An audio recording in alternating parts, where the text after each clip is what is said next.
And Which? The lead is stretched. Put it on the box. It's the magic box. the all-powerful box.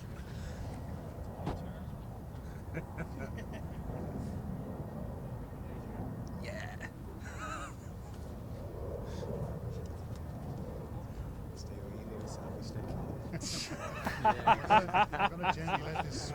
Not the worst idea. But that's Juliet from the BBC had a selfie stick out here for her. Everybody got their mic in now? Yeah. Yeah.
He looks like he's coping, doesn't he? Yeah. I guess that's what he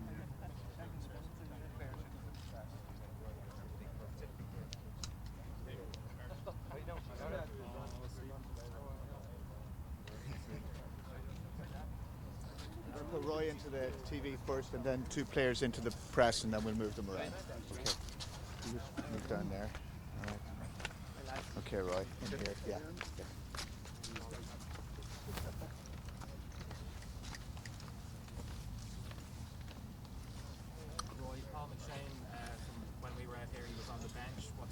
No, I think he felt his hip in his back from training yesterday, but I think he'll be okay. He'll live. Any concerns, any injuries to worry about? No, John's obviously come in this morning. John Walters trained, as you saw. Paul sat out training, so no, they're all in good shape. How pleased were you to have John Walters back today? Yeah, well, we always thought obviously he'd get back in. He thought a move might happen the last 48 hours.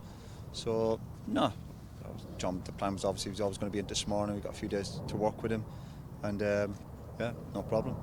Pleased in a way that all the to and fro happens.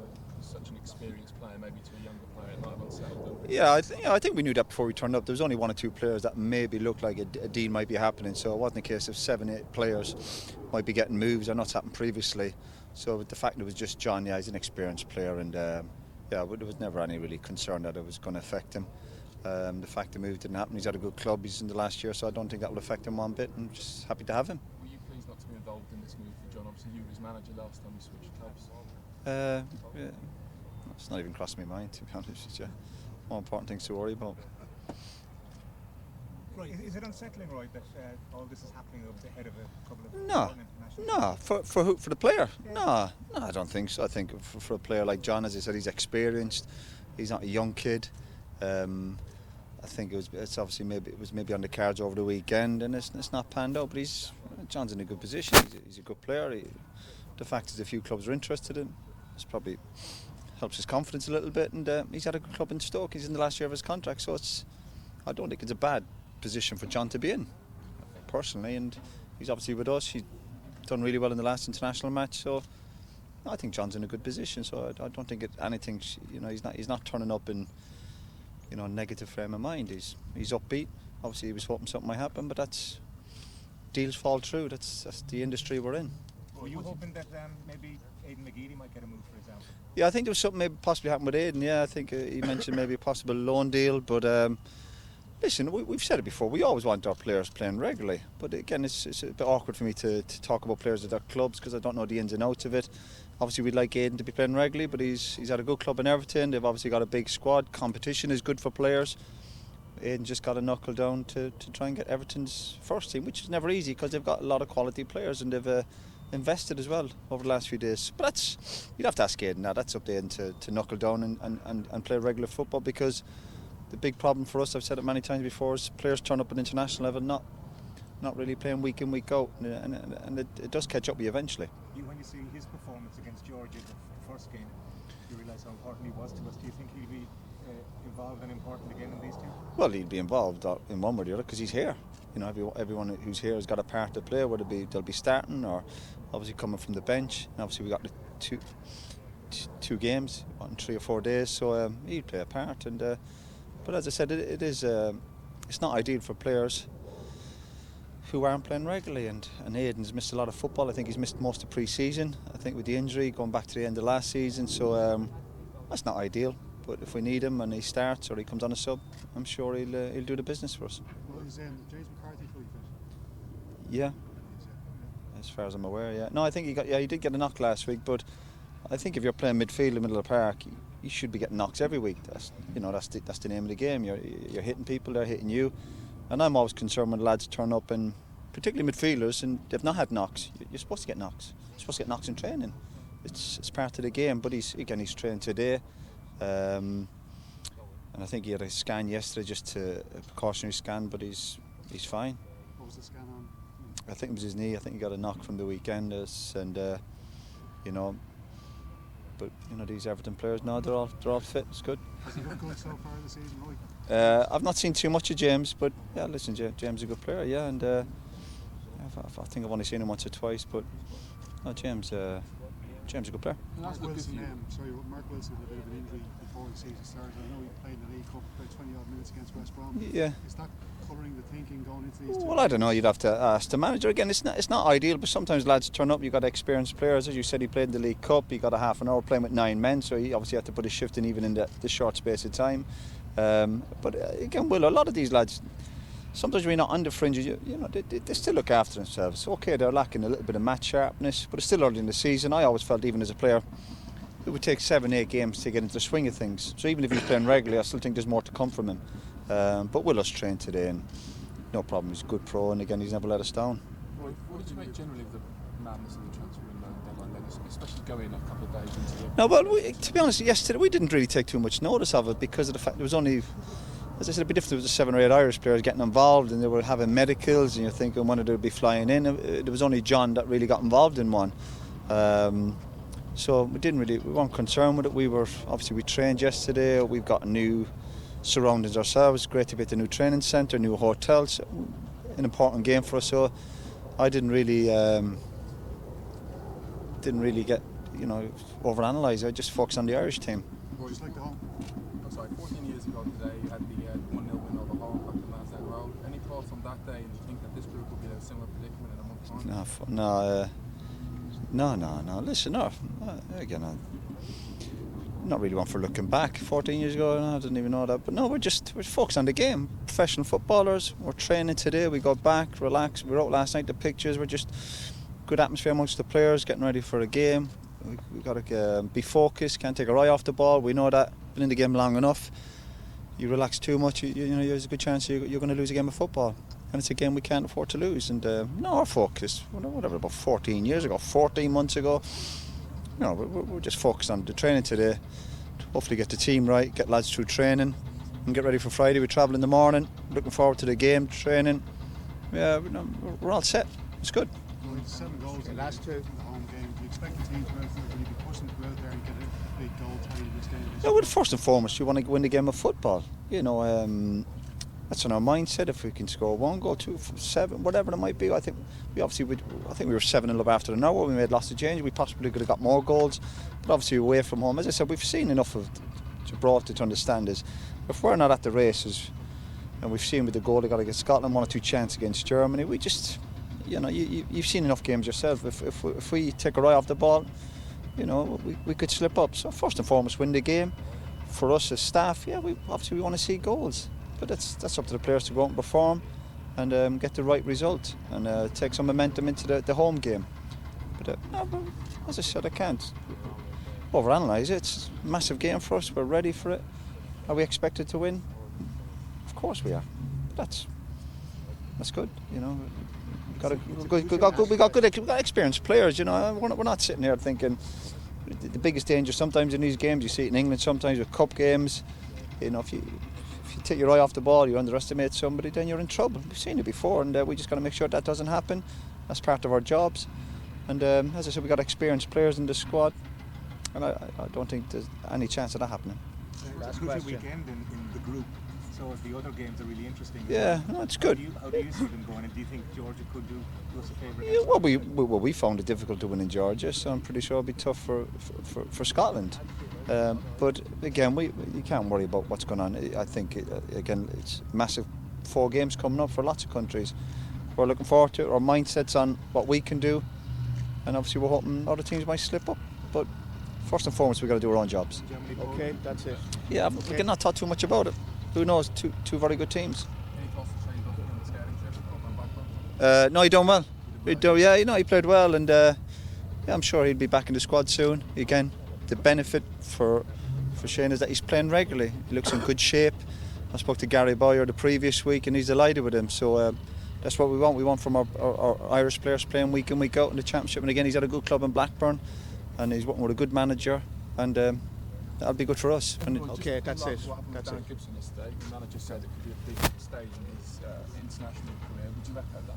In terms of, Just making sure that it's a key stage that he cracks on and that he's available and maybe refocus. of course, yeah. Well, obviously Darren's had his injury problems over the last few years, and we know he's a good player. But again, Darren needs to get games under his belt. Whatever is off the field stuff, he's a young player. He's obviously going to make a few mistakes. But yeah, we know a fit Darren Gibson can contribute to the Irish team. But he's got to get fit and he's got to play regularly. Okay, that's it. Thanks, lads.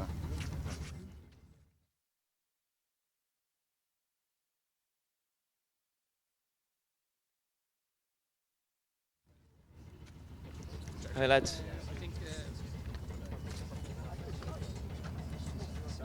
How are you?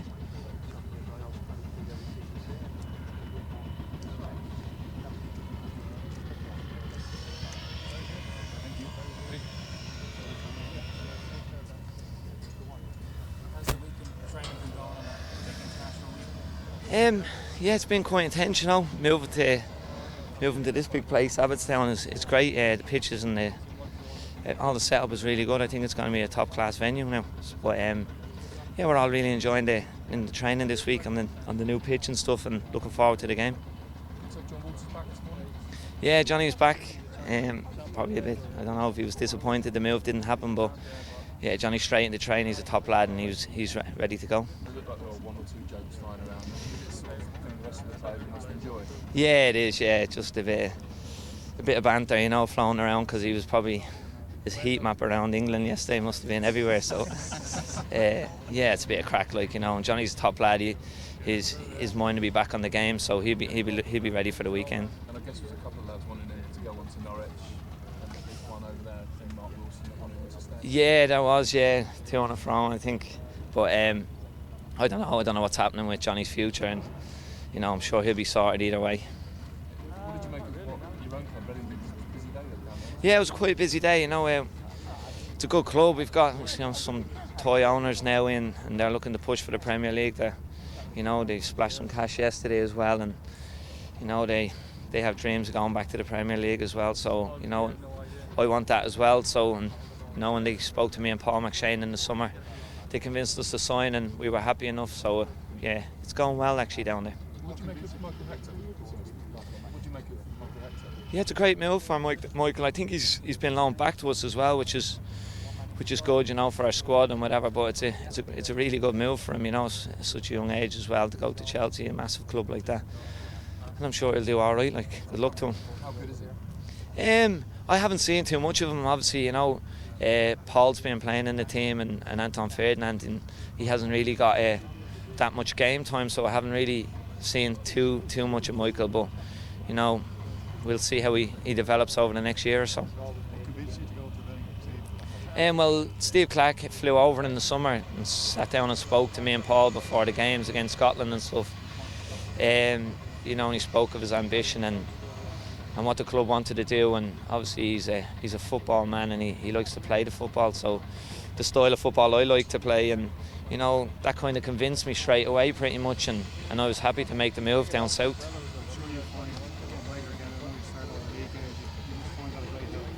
Yeah, definitely. The game time's always good. You know, I was in my last year at Hull. It was in and out. It was kind of up and down period for me. But you know, I like to be playing games, and if I'm not playing games, I'm pretty grumpy. So to start the first 7 games and do okay. It was a bit of a slow burner, you know, but we've got a result last Saturday, so we're happy enough there. Coming off in those games, I think 90 minutes and 2 league matches. Is that a frustration? Do you want to, you know, be a regular kind of 19-minute player? No, I think you guys know at this day and age it's a squad rotation system, and obviously we played 7 games in 21 days, and I'm only a little lad as well, so they saved the legs a bit, I think. So yeah, you know, it's just rotating the squad and using all the lads, and they're tough games. The Championship is a really tough division, as you well know, watching it week in, week out. So yeah, there's going to be so many games, and you just got to save the legs. I know you'll be showing Gibraltar a lot of respect to the players. You're not going to come out and say, you know, you're going to bang down the goal, but you will be expected to be. Yeah, of course. You know, it's a bit of a tricky one, you know, but I think we've got to get out there and maybe score some goals early and go and enjoy it, really, you know, and get some confidence throughout the squad, and you know, pass the ball, and like I said, try and get early goals, and then get the confidence up for the game against Georgia on Monday, which will be a massive one. Last one, lads. Stephen, do you have to forget about the 7-0 altogether? Yeah, I know it's the old cliche that you take each game as it comes, but you have to forget about, you know, we just concentrate. We've watched some videos in their last game and stuff. I think I don't know whether the manager said last night that their coaches have swapped a little bit, and maybe they're trying something different as well. But they're new to international football, so you know, anything could happen out there. But like I said, we're you know, full-on favourites to win the game, and we should do as well. So hopefully we can get a lot of goals and get the confidence flowing throughout the squad. Okay. All right, lads. Same.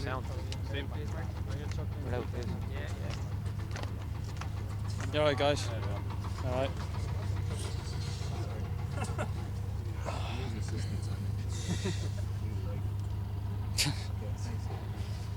Mark, good to have John Walters back this morning, especially still as a Stoke player. Yeah, it's great to have him back. He's a great lad, and he's a big part of the Stoke team in the dressing room. So, yeah, I'm glad he's still a Stoke player anyway. Were you on his case yesterday? Because I think at least Robbie Brady was trying to get him to Norwich. Yeah, I was sending him a few text messages just to see how he was getting on, but obviously Stoke, they couldn't see eye to eye with any other clubs, to get someone in and replace him. So looks like John's a Stoke player for the rest of the year. How does he seem in himself? He seems fine, He seems fine. I think he was just trying to look out for his own future, He's getting on a bit now, and I think he was just trying to secure his own future for his family, and so I don't see anything wrong with that. But he's a smashing guy to have around the place, in the dressing room, on the pitch. You know what you're going to get with him, 100%. With his attitude, determination, and he scores goals. So, great guy to have around. Definitely, he's a big part of the Irish dressing room as well. Great character. All the things I said before, I could say them a million times. That's John Walters in a nutshell. He's a great guy to have in the camp. How about yourself then? Your own form, you seem to be gradually working your way back into that Stoke team. Yeah, gradually. Yeah, I've got an injury in pre-season. Hurt the ligaments in my right ankle, and we'd already came back a week late, obviously, because we had the internationals in the summer, so we had the extra week off. So I've been playing a bit of a catch-up. Obviously, we had a friendly against Wrexham.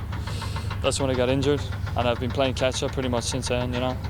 Played my first 130 minutes in the cup the other week against Luton. We drew 1-1, went to pens. Luckily enough, we were through to the next round anyway. I feel all right, I feel all right. We've got these heart rate monitor things on every day anyway, so it's saying I'm alive and I'm doing all right. So. What's been Mark's approach to these two games? Obviously, they're two pretty crucial games to get Ireland's campaign back on track. Yeah, they're massive games, I don't think we can take the foot off anything, We know ourselves we've got to get 6 points out of these next two games, and nothing else will do. So the attitude, I think, from the start of the week is we're going to get 6 points. We have to. There's no other answer to it. We've got to get 6 points. Will you guys be looking at results elsewhere? I'm sure some people might be before the game, but us as players, I think we got to concentrate on the games. First of all, the Gibraltar game, and then obviously, hopefully, we get a positive result in that, and then the Georgia game to concentrate on. You weren't really tested too much in the previous game against Gibraltar at the back, Mark. Do you expect a bit more of a workout this time? Yeah, well, this week we've been watching them. We just watched them against Germany. They created a few chances against the Germans. They could have took them by surprise, But I think as a half went on, in the next half, the Germans were a bit too strong for them physically. They seemed to tire a bit. But at the end of the day, it's down to ourselves, We've got to go out there and put in 100% performance, committed performance, and take 3 points. It's going to be pretty hot over there, Mark, considering your own pre-season situation. Yeah. Do you feel you'll be okay for a full 90 minutes? No, yeah. I think personally I'll be fine. Trained out in Singapore at the start of the year, and if you can train in that humidity, you can train anywhere. So yeah. How different is it, Mark, going to the game and being such a massive favourite? It's quite an unusual situation, isn't it? Listen, it's not always a good thing, Sometimes the underdogs it's better to be the underdog sometimes, but we'll take nothing for granted. We know what we got to do, and that's go out and put in a good performance and take 3 points. All right, thank you. All right, guys, take it easy.